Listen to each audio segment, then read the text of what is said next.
An environmental advocate is really any person who works to conserve and protect the environment. The typical person may think of environmental advocacy as having to do with recycling, green energy, or environmental activism. Environmental law is the law concerning pretty much the law of everything around us.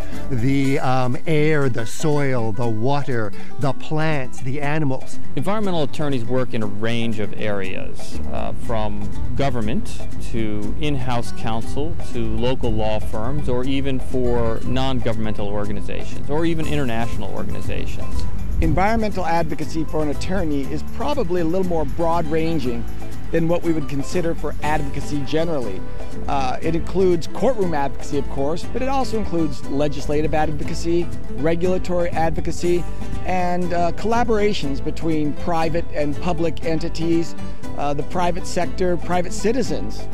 Environmental advocates have to strike a balance between what's necessary to achieve a healthy environment on one hand and human needs on the other hand. Environmental law concerns human health in that it addresses the air, water, the soil, and nature.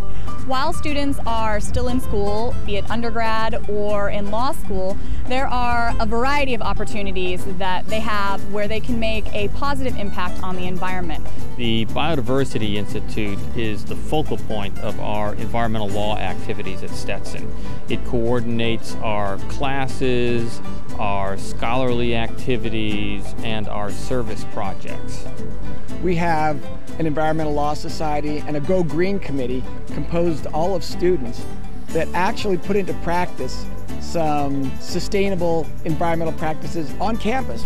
The Institute has 2 biodiversity fellows. These are research assistants who work closely with me and other members of the faculty on different projects. Some of the projects in the past have included working on an amicus brief for the U.S. Supreme Court. This was a really exciting, unique opportunity because we helped work on something that was actually read by the justices of the United States Supreme Court.